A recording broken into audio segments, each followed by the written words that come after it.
Come on, let's get connected really fast so that we can move on with our questionnaire session. Today we are going to learn a lot. We have a lot to learn, guys. Like every day we are learning so much. So here also today we are going to learn so much. So I hope you have been doing your homework. Whenever I'm giving you answers to comment in the comment segment, I want all of you to answer. Not only 2-3 people I am seeing answering. Please share your answers in the comment box as soon as the class gets over. Alright, so let's move on. Hi Saket, good evening. How are you today?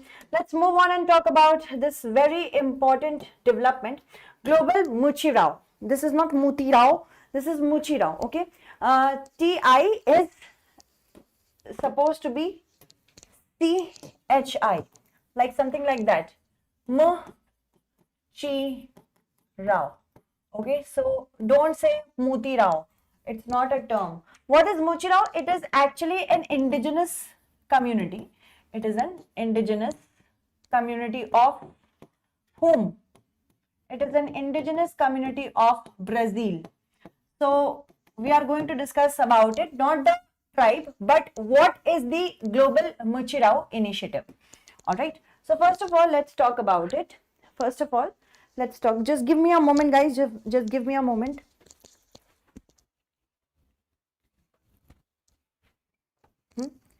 Okay, thank you so much.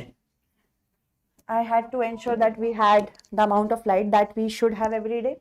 So, Global Muchi Rao initiative has recently been introduced in the COP30. COP30, which is happening in Belém, Brazil. Certain takeaways, let's first of all understand it and how India can contribute to it. Oh, okay, so Muchi Rao initiative, let's write a bit about it. Everybody ensures that we have the correct amount of information so that we can write good answers. So, Global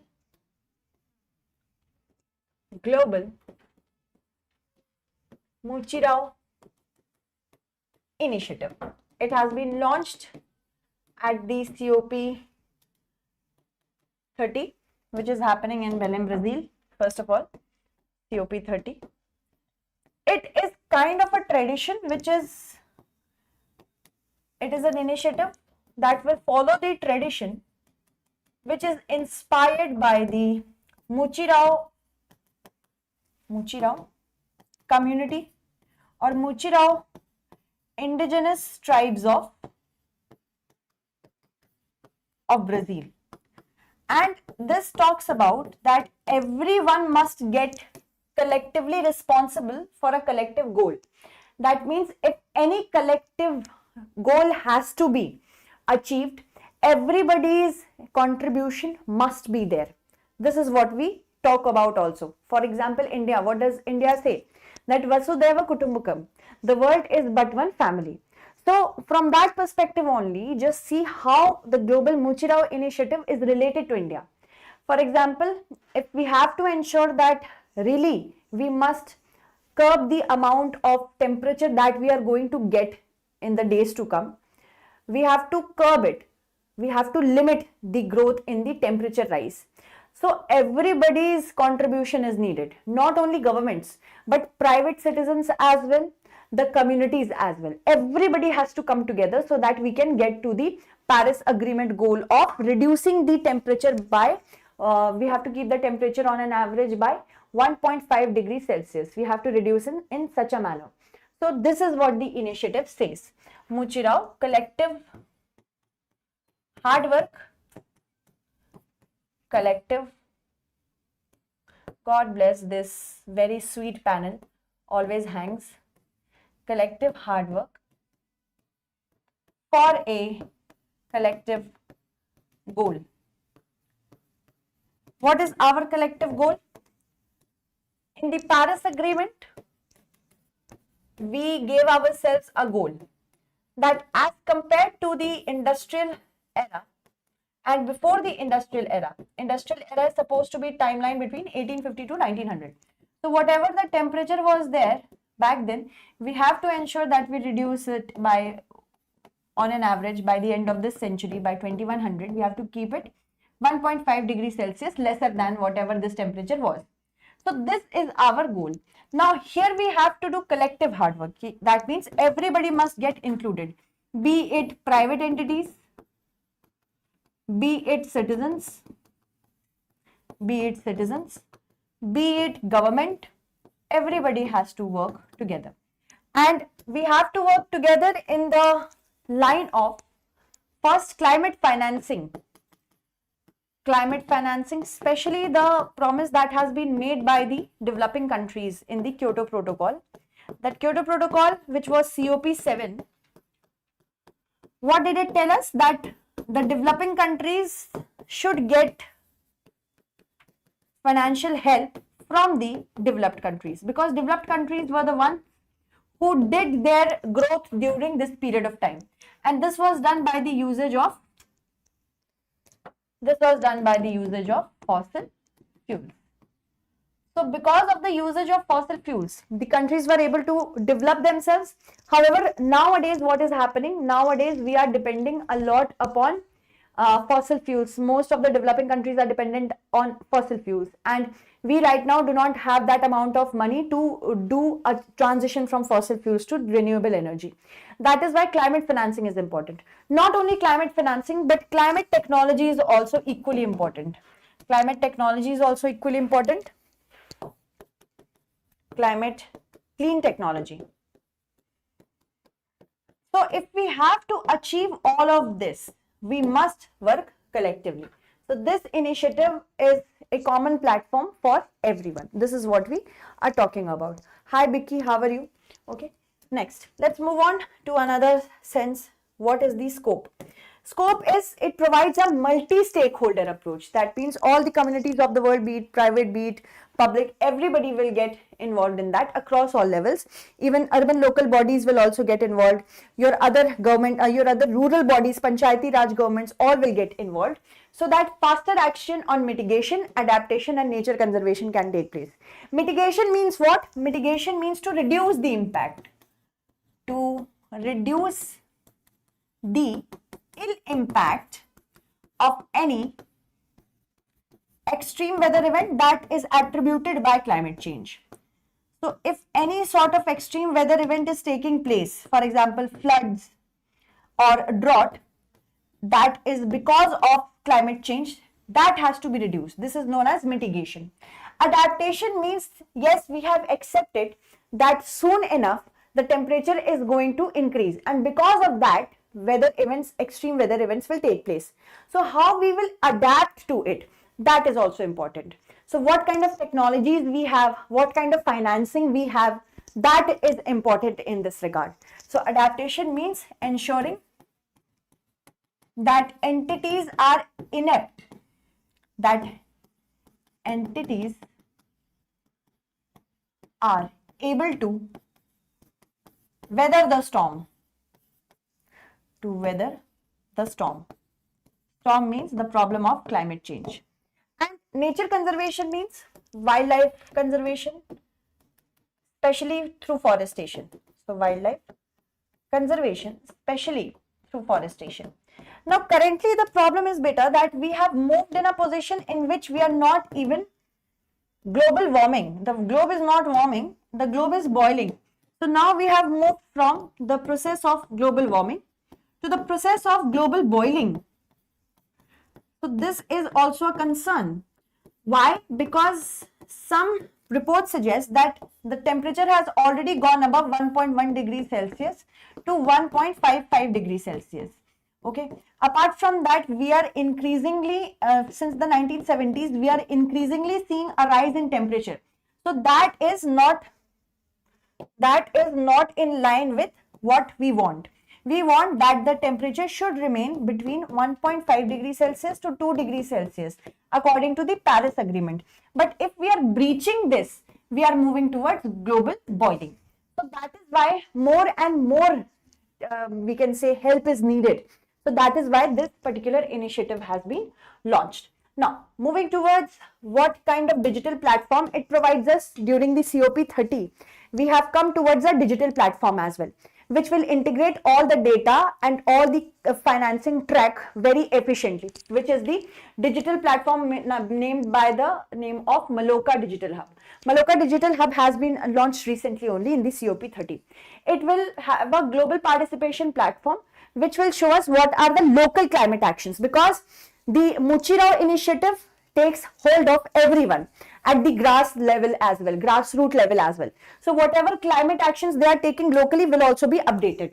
Apart from that, innovation and capacity building and global policy outcomes, whatever policies have been applied or approved by the globe as in international policies, what are the outcomes of that, so that we can understand are we moving in the right direction or not. So that is why this is also important. Now can you do this question, guys? Try to do this question. The term global Muchirao, recently seen in the news, is associated with international regulation of deep sea mining first, a global initiative for coordinated climate action under COP30, UN peacekeeping reform mechanism, digital property rights framework. Can anybody tell me what is the correct answer to this question? Be very quick about it. Hi Utkarsh, how are you? Hi Mahesh Babu, how are you? Good evening. Come on everyone, answer it. Answer it quick. We do not have all day. The Global Muchirao Initiative is what? Tell me. Tell me. Thank you, Utkarsh. Okay. Raj is saying B. Okay, very good, Raj. Others are also welcome to answer. Okay, Chirag is saying B. Utkarsh is saying B. Shamu has also said B. Very good, Shamu. Memuna has also answered B. Very good. Others can also answer, please. Please answer it for me. I would like each and every one of you to answer. Okay. Most of the students have answered it correctly, which is, it is a global initiative. It is a global initiative for coordinated climate action under COP30. So that's definitely correct. Now, if we are talking about COP30, there is another very important mechanism that has been recently in the news. First of all, look at this question, then we are going to talk about the explanation. If you want to answer it, answer it. Okay, if you want to answer it, answer it. With reference to joint crediting mechanism, consider the following statements. It facilitates the transfer of low carbon technologies through bilateral crediting arrangements. It operates under Article 6 of the Paris Agreement. Only developed countries can participate in it. Can anyone tell me the joint crediting mechanism, if you have ever heard of it? If not, then welcome to my class to hear more of it. Do it. Come on. Do it, guys. Do it.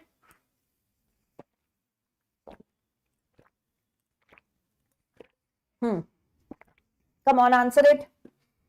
Answer it quick. Quick, everyone, quick. Okay. Raj has answered, I think. Chirag has answered. Utkarsh has also answered. Shamu has answered. Memuna, and again Chirag has answered. Very good. So now, let's talk about the joint crediting mechanism, which is very important for us. The joint crediting mechanism. What is it and why is it relevant?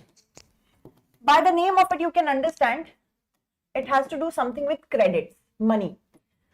The joint crediting mechanism, it was first proposed by Japan in 2013. It was proposed by Japan.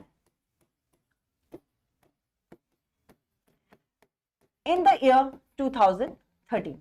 This is actually inspired now from Japan, but now it was also getting legal entitlement by the Paris Agreement.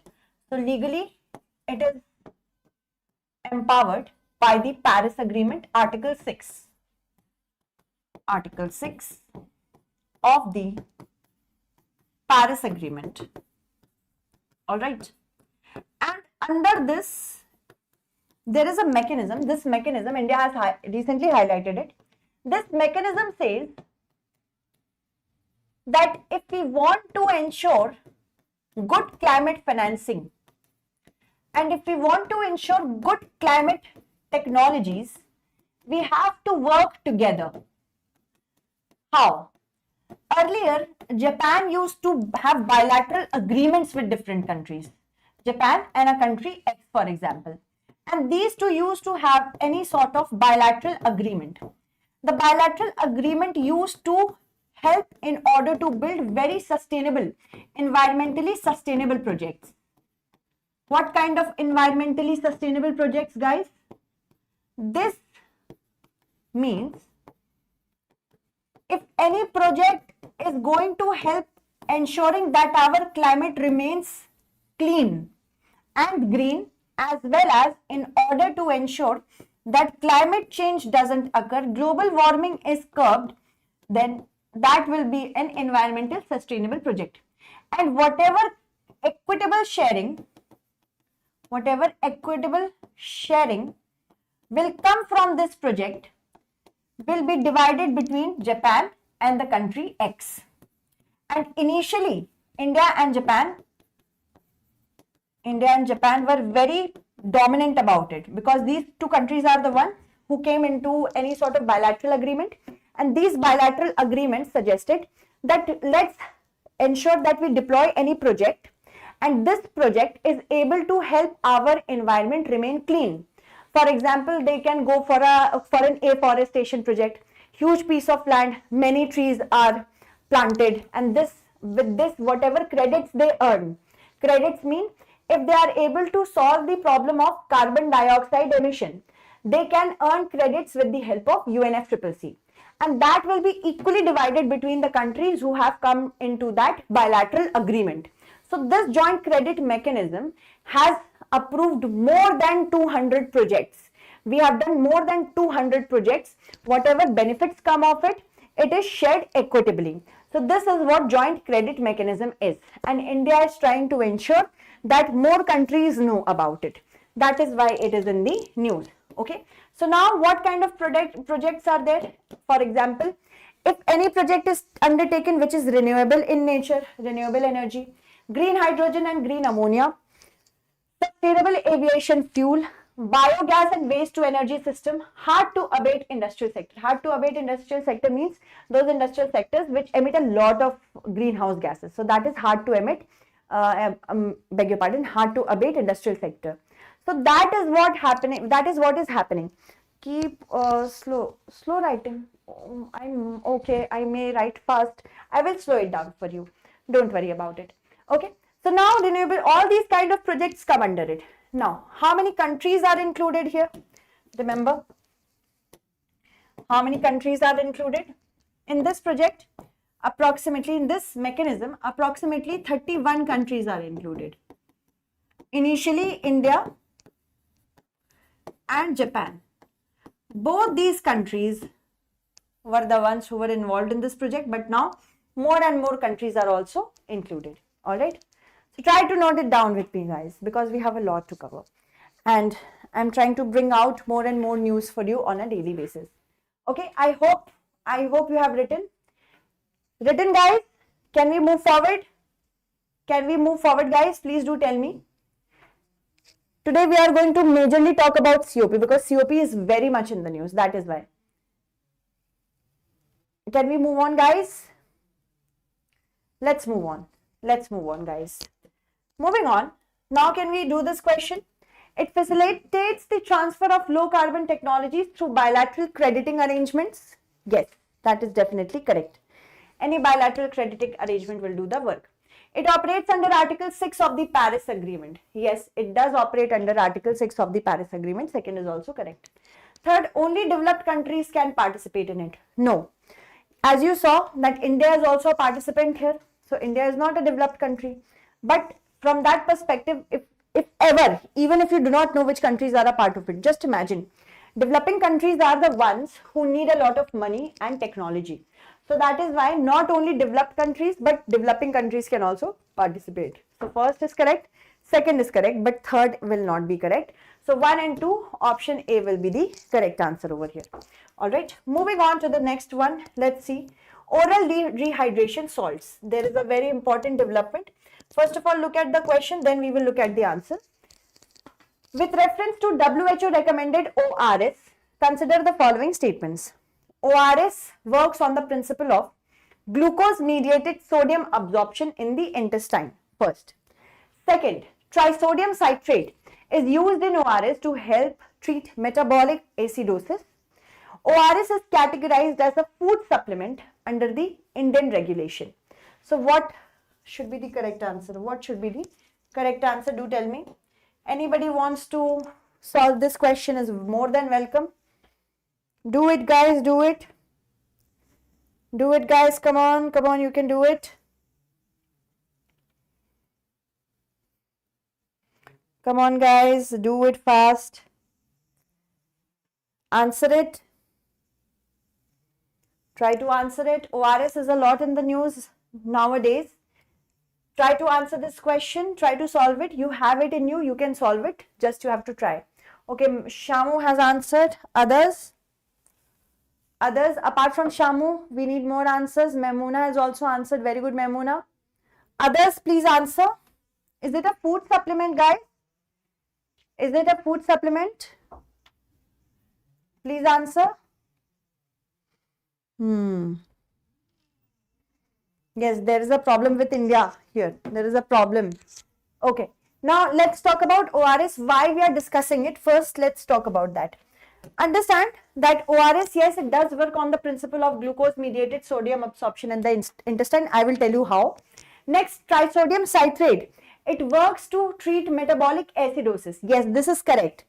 Because in our body, when we are dehydrated, when there is a loss of water, our body starts to manufacture a lot of acid, which in turn turns into metabolic acidosis. So that is why second is also correct. It is the trisodium citrate, which ensures more sodium is involved in your intestine and more water is getting absorbed so that you do not get dehydrated. So yes, but in India the problem is there that it is categorized as a food supplement, not a drug. Whenever anything is as a food supplement, it starts to be sold as a beverage. कि चलो P लेते हैं, ORS P लेते हैं. So that is not correct. This is the wrong way to go. So that means first is correct, second is correct, but third, yes, third is also correct. So all three will be the correct answer. However, why we are discussing it? First of all, let's talk about that. Recently, the Food Safety and Standards Authority of India, which is the Food Regulatory Authority of India, has said that states and union territories, they must curb the misleading marketing practices with respect to ORS. Because ORS is a drug, it shall be used only in cases when dehydration occurs in the body so that it can balance your electrolytes. But in our country, it is being used as a supplement or it is being used as some sort of beverage. So that is the problem, because WHO has specifically said that ORS, which is not very healthy to be consumed as a beverage, it is the oral rehydration salts. Salts mean sodium chloride, potassium chloride. These kind of salts are introduced into your body so that they can absorb more water. Water retention is there. So it is not some kind of food ki chalo theek hai pee liya. ठीक है, okay, Memuna answered, Raj answered, Shamu answered. Others can also answer. भाई ऐसा थोड़ी है कितने बच्चे answer करेंगे. Let's talk about oral rehydration salt. What is it and why is it important and how is it working? Oral rehydration salts. Okay. Oral rehydration salts. This is actually a low cost sodium glucose rehydration mix. Generally, it is given to children and infants, rehydration mix. Generally, when any child or toddler or any person as well, if they are undergoing through acute diarrhea, in which they are experiencing more water loss from their body, then they are administered ORS. Okay. So, in cases of acute dehydration,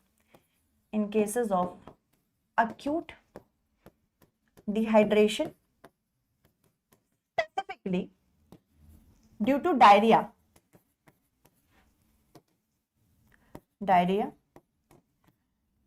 then they are given the ORS. So that first of all, sodium helps water retention. This helps water retention, and glucose helps basically to absorb salts in intestine. Glucose is the one which helps to absorb salts in the intestine so that you can balance your electrolytes.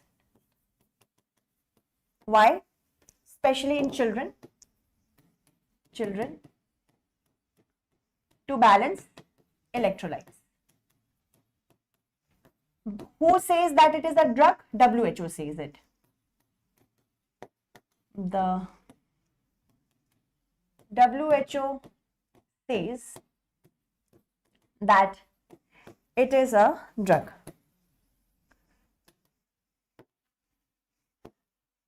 It is a drug.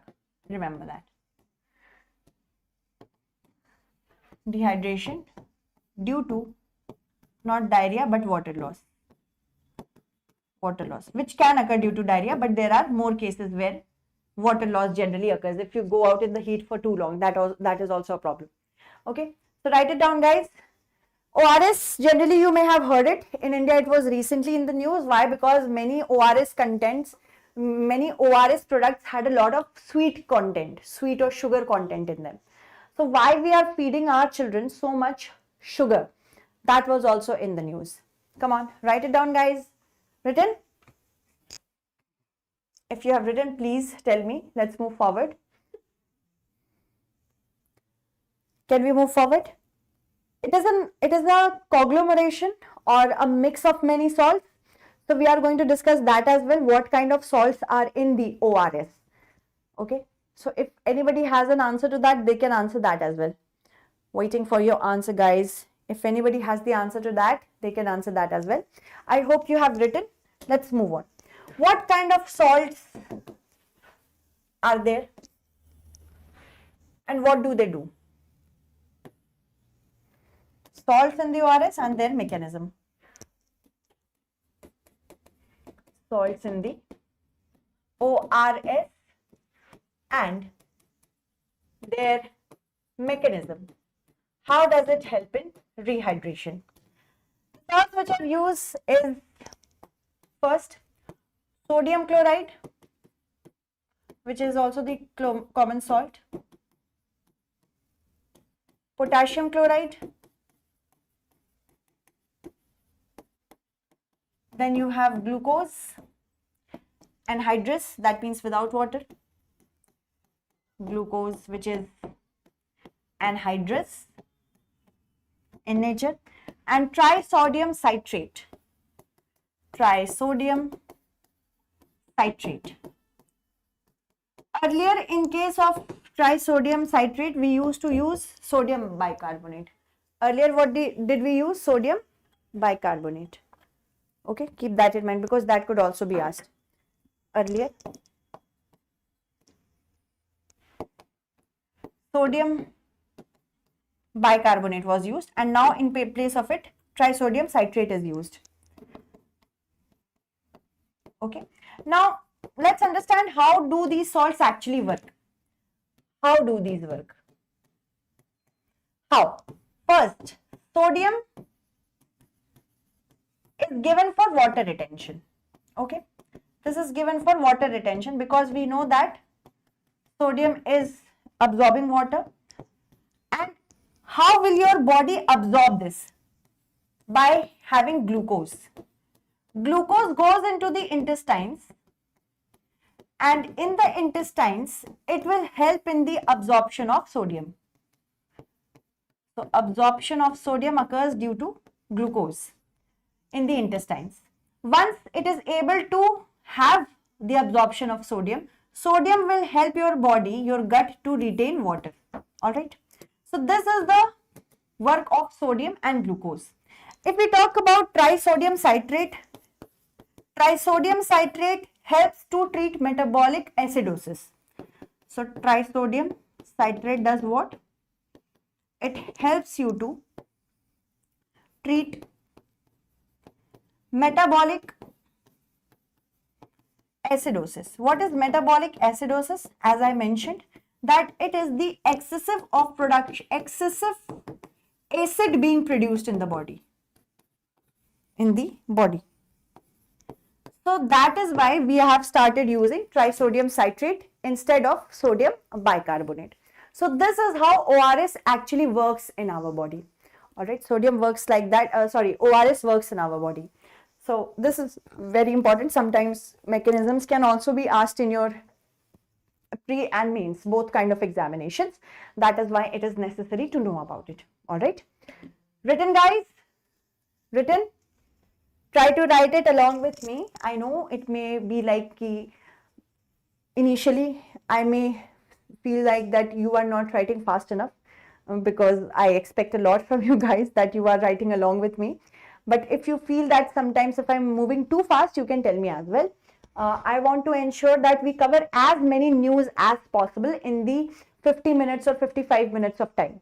10 news is my top 10 news is my thing. I want to ensure that you do not miss out any news, because if you see any news and you feel like that you have not covered in the class, so that's my problem. I will ensure that I bring out each and every news for you guys. Okay, not an issue. Moving on. Now let's talk about this question. Question I have already shown you, right? Now, public health importance. Widely, it is recognized as one of the most effective and affordable life-saving intervention. Significantly, this reduces child mortality and from a diarrheal disease, especially in developing nations. Developing nations go through a lot, especially when they have any sort of infections. When our children, if they do not get clean water, when they have in many sort of infections, mostly they get diarrhea. So for that only, we are trying to work out on it. Moving on to the next set of news. Let's see this news. Water budgeting. With reference to water budgeting, recently in the news, consider the following statements. It aims to assess available water resources and their utilization, to identify shortages or surpluses. It is one of the key activities under the Atal Bhujal Yojana. It is implemented exclusively by the Central Groundwater Board without community participation. Of course, this is such an easy and on your face question. I think it is definitely interesting. Come on, do tell me. Anybody wants to answer? Anybody wants to answer? Guys, tell me. Anybody wants to answer? Come on. Answer, guys. I'm waiting. Let's see. It is saying that with reference to water budgeting, which is recently in the news, it aims to assess available water resources and their utilization to identify shortages or surpluses. Yes, this is correct. It is one of the key activities under Atal Bhujal Yojana. Yes. And it is implemented exclusively by the Central Groundwater Board without community participation. This is wrong. So first and second are correct, but third is not correct. That makes it wrong. So how many of you have answered? Raj has answered. Very good. Chirag has. Why Chirag? Community participation is a must now. Shamu has answered. Memuna has answered. Mahesh has also answered. Okay. Let's move on and talk about this particular news. Why is it in the news? Water budgeting. Now, this water budgeting is Niti Aayog's thing. So, Niti Aayog has recently released a report on water budgeting. This has been done for aspirational blocks. Under the aspirational blocks program in India, there are 500 aspirational blocks. 500 aspirational blocks are there. Very important for us to know. And these aspirational blocks, they want to support scientific and sustainable, they want to ensure that Niti Aayog wants to ensure that we have sustainable water management, which is scientific in nature. That is why we prepare a budget. Water budget means what is the demand and what is the supply. So budget means what? To assess the demand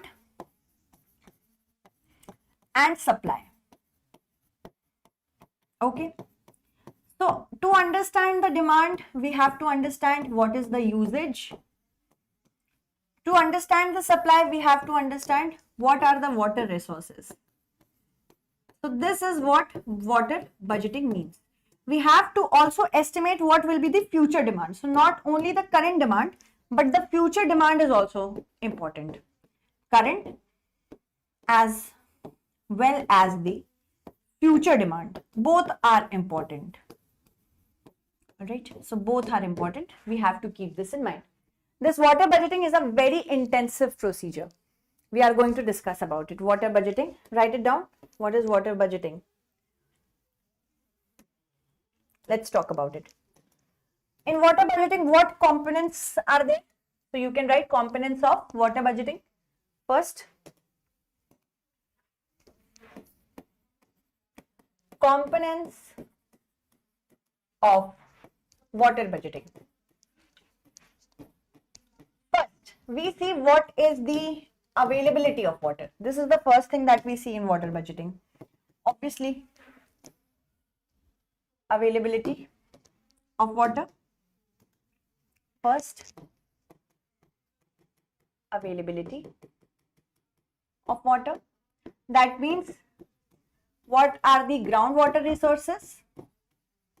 So groundwater resources are first. Second, rainwater. Third, water storage. And what is the water infrastructure? Water infrastructure. How is it transported? Okay, first that. Second is water usage. In which regions do we use water? How much amount of water is used in which sector? Next is water usage. So water usage, first we have in agriculture. They will assess how much water is being used in agriculture. Mostly waters are used in agriculture. For what reason? Because agriculture in India is a water intensive region, water intensive sector. We in India consume a lot of paddy, that means rice. It is grown in the form of paddy, and paddy requires a lot of water to be grown. Eventually, because of this reason, this sector sees a huge demand in water. Apart from that, in industries as well, so industrial sector it will assess. It will also assess what will be the demand in the household sector.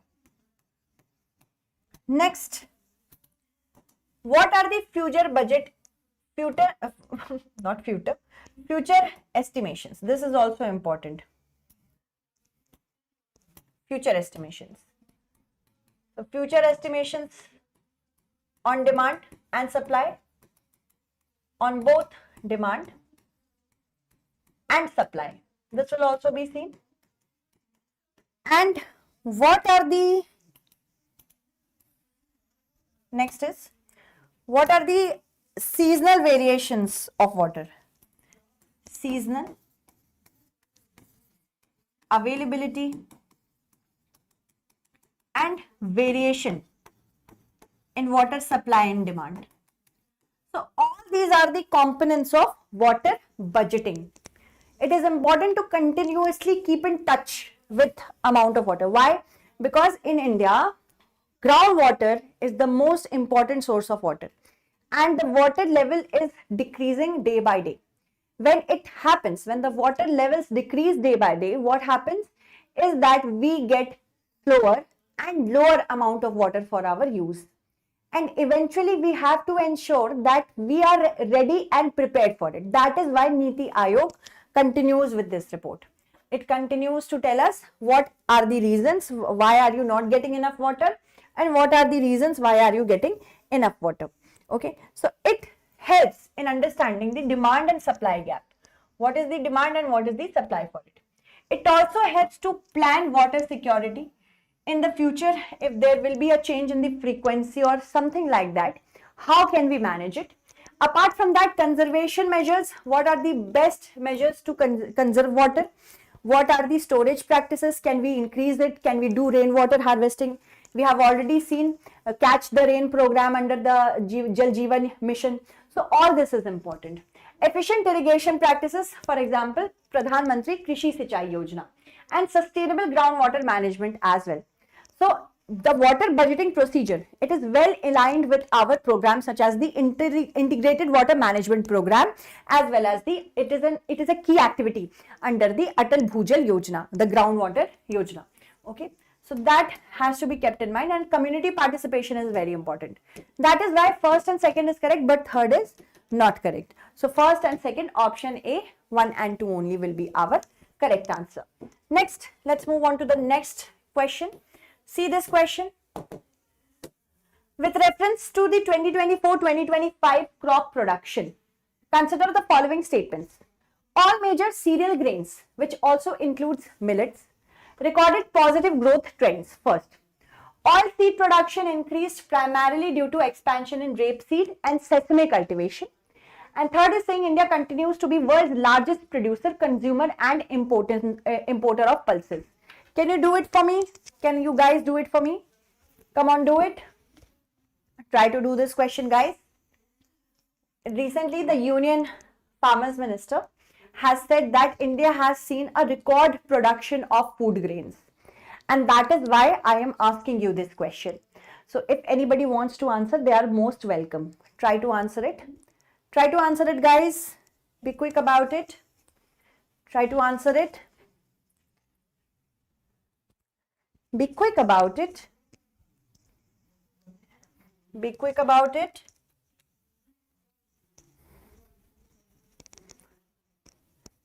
Be quick.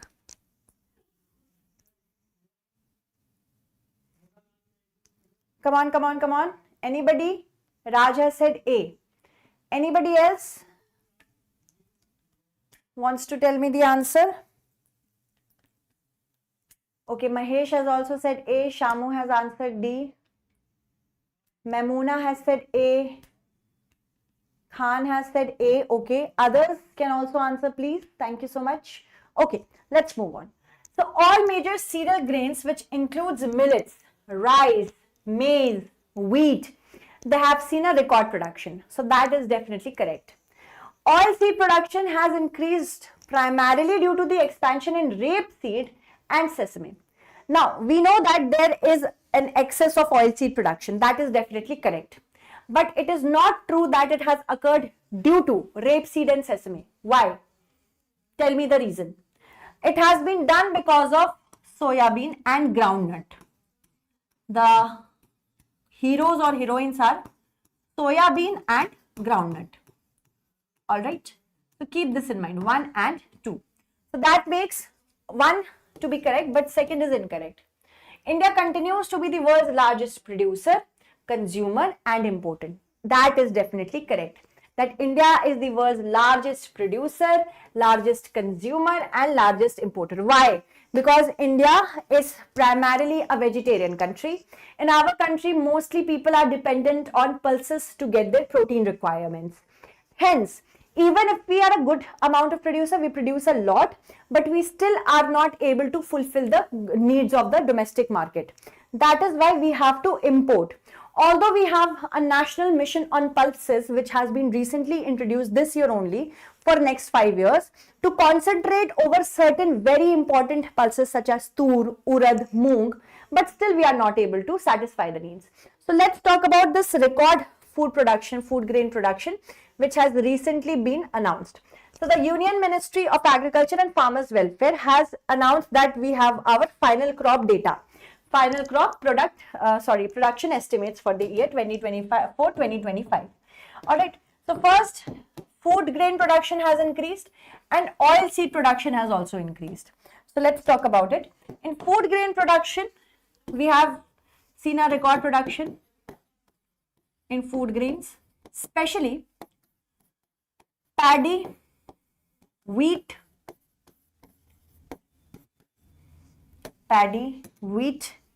millets and maize as well. Good production in all these. In oil seed, we have also done very good.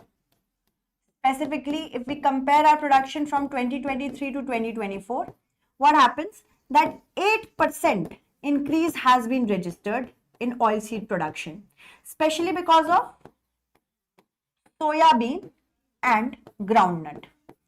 These two are the major produced oilseed. Because of this only, we have gotten better in oilseed production. So that is a good to go thing. Written, hopefully you have written. Hopefully written, guys. These two are the major sources of production for us. Sources of production of oilseeds, why we have seen an increase in it. All right, written, guys. Moving on to the next portion, when we talk about pulses, importantly, pulses are also very important for us. So pulse production is also increased. Apart from certain measures, we are going to talk about.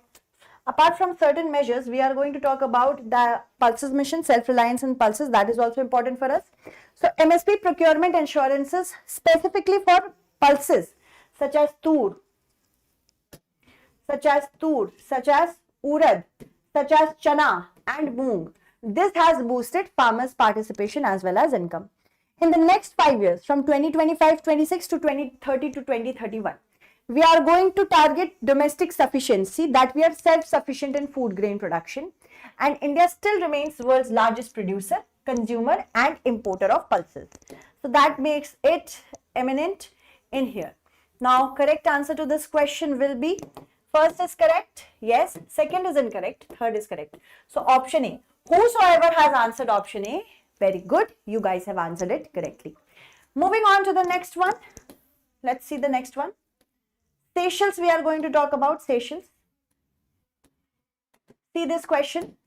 Seychelles is considered the smallest African country in terms of both land area and population. In both the terms, it is considered to be the smallest African country.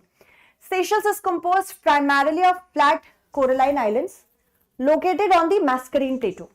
So you have to answer that correctly. Come on, try to answer it, and I hope everybody will answer because I want all of you to be on board. Last time Mahesh, Khan, Maimuna, Shamu and Raj have answered it. Come on. Others also need to answer. Please do it. Please answer it as soon as possible. Please answer it as soon as possible. Try to answer, guys. Okay. So Seychelles. Why is it in the news? Because Seychelles has recently become the 6th country of the Colombo Security Conclave. That is why it is in the news. So Seychelles is basically a country which is located in the Indian Ocean to the north of Madagascar. Alright, it is situated to the north of Madagascar. And Seychelles is actually a big group of islands, beg your pardon. The Amirante Islands, Farquhar Islands and the Aldabra Islands are a part of the Seychelles group of islands. Approximately there are 155 islands which are situated in Seychelles region. So yes, it is a country of Africa, and it is the smallest country in terms of population and also in terms of area. Both are the things. Keep that in mind. So Seychelles has become the 6th country in Colombo Security Conclave. Colombo Security Conclave, we are going to discuss about that as well. And it is the smallest country in terms of both area and population. Both are important for us over here. Area and population. It is situated to the north of Madagascar, and its capital is Victoria. Madagascar. What is its capital? Capital is Victoria. Recently, the president has been elected by the name of Patrick Hermine. Victoria. Patrick Hermine is the president. It could be asked in your examination. This island is actually a group of 155 islands. 155 islands are situated. Mahe is one group, and outside island includes all the others that I have told you. Mahe and others. Alright. So this is the group of island that we are talking about. 155 group of islands. What kind of island is Seychelles? Seychelles is basically volcanic in nature as well as coralline in nature. So basically Seychelles, if I have to put it into two groups, it is volcanic in nature as well as well as coralline in nature as well. So both kind of islands can be found over here. Mostly we know that this is situated on the Mascarene Plateau. Mascarene Plateau has Seychelles as a country. The upper side of the plateau is seen, but it is largely submerged. So which plateau is there? Mascarene Plateau. It could be asked. Mascarene Plateau. Alright. Mostly if you see the inland of these islands, inland is mountainous, majorly because of being volcanic in nature, and the outer areas here, these are very, we can call them narrow, these are narrow lines, narrow coral made. Okay, so that is why it is very diverse in nature. This island is pretty diverse in nature, and it has become the sixth part of the Colombo Security Dialogue Conclave. That is why it is important. Let's talk about Colombo Security Conclave because it may be asked in your examination. It was asked earlier as well. Colombo Security Conclave is a regional security forum. By the name of itself, you can understand. The Colombo Security Conclave. The Colombo Security Conclave is a regional forum. First, that it's a regional security forum. First. Secondly, it was established in the year 2011 to ensure security specifically in the Indian Ocean region. So most of the countries that you are going to see over here are Indian Ocean countries. Initially, it was formed by 3 countries in 2011, namely India, Sri Lanka and Maldives. Now, 3 countries are already there. Apart from that, Mauritius, Bangladesh, which became a part of the Colombo Security Conclave back in the year 2024, and eventually now in 2025 we have Seychelles. Now in the comment segment, I want all of you to answer that when did Mauritius become a part of the Colombo Security Conclave? So eventually we have the Colombo Security Conclave here as well. Very important for your examination. It could be asked that arrange the following countries in the amount that they due to the timeline that they have joined the country, the Colombo Security Conclave. So you must know about that as well. All right. So please answer that correctly. Moving on, the Colombo Security Conclave now has how many countries? It has 6 countries. The 6th one being Seychelles. That is why I asked you about it. Can you please answer this question if it is asked in your examination like this? First, yes, Seychelles is considered the smallest African country in terms of both land area and population. So that is definitely correct. Seychelles is composed primarily of flat coralline islands located on the Mascarene Plateau.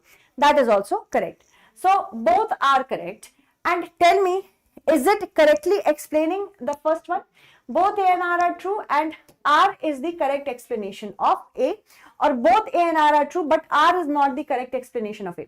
Yes, because it is situated on a plateau, that makes it pretty obvious that the land area will be reduced. So that is why this is going to be the correct answer. Moving on, let's talk about COP, Conference of Parties. The Conference of Parties has recently been in the news because why? Conference of Parties 30 is already going on, but for Conference of Parties 31, keep this in mind. Very good. Hi everyone, whoever has joined recently. Rishi is late. Why Rishi? Mukesh? Okay, no problem. Australia will hold the presidency for COP 31st. That means presidency will go to Australia, but conference will be held in Turkey. Both these countries were actually bidding for the presidency for COP 31. 30 is already happening. COP 32 is going to happen where? COP 32 is going to happen in Ethiopia, and possibly COP 33 is going to happen in India. So this may be the reason. COP is, what is COP? COP happens every year since 1995. For the first time ever, first COP actually happened in Berlin, Germany. And in Berlin, Germany, when we had our first COP, since then we are trying to have COP every year. It is not sure that India is going to have the COP 33. India has bid as of yet, but the COP 8 of 2002 also held in India. So if in 2030, if the 33rd COP also occurs, this will be the second time that we are going to have our Conference of Parties in India. Alright, Conference of Parties is actually the highest decision-making body. It does one thing: whatever NDCs were promised in the Paris Agreement, it tries to ensure that every country is on track for that. And it is the highest decision-making body when it comes to climate. Every time we hear about COP, totally we should know about that: fossil fuels to renewable energy to clean energy. That means any country, if it is not on track, it can be questioned in COP. Okay, so that is why a question like this can come. Just see this question. With reference to Conference of Parties, UNFCCC Conference of Parties, consider the following statements. COP is the highest decision-making body under the United Nations General Assembly. COP meetings review emissions inventories and climate pledges submitted by member countries. Turkey will host COP 31, while Australia will preside over it. Now you have to tell me which ones are correct. Try to answer this question. Yes, Conference of Parties, very good. Tell me what is the correct answer. COP is the highest decision-making body of the United Nations General Assembly. Is it the highest decision-making body of the UNGA? It is the highest decision-making body of the UNFCCC, not the General Assembly. So first is incorrect. Second, it is saying COP meetings review emission inventories and climate pledges submitted by member countries. Yes, this is correct. And Turkey will host COP 31st. Turkey will host COP 31st. That is correct. And Australia will preside over it. That is also correct. So second and third is correct, but first is not. So option B, 2 and 3 will be the correct answer. How many of you have answered B? Chirag has answered, Shamu has answered, Khan has answered, Rishi has answered, Deepchand has answered, Saviom, Thomas has answered, Raj, Chirag, Khan, Shamu, Memuna. If I missed somebody's name, sorry for that. Okay, so thank you everyone for remaining till the very end.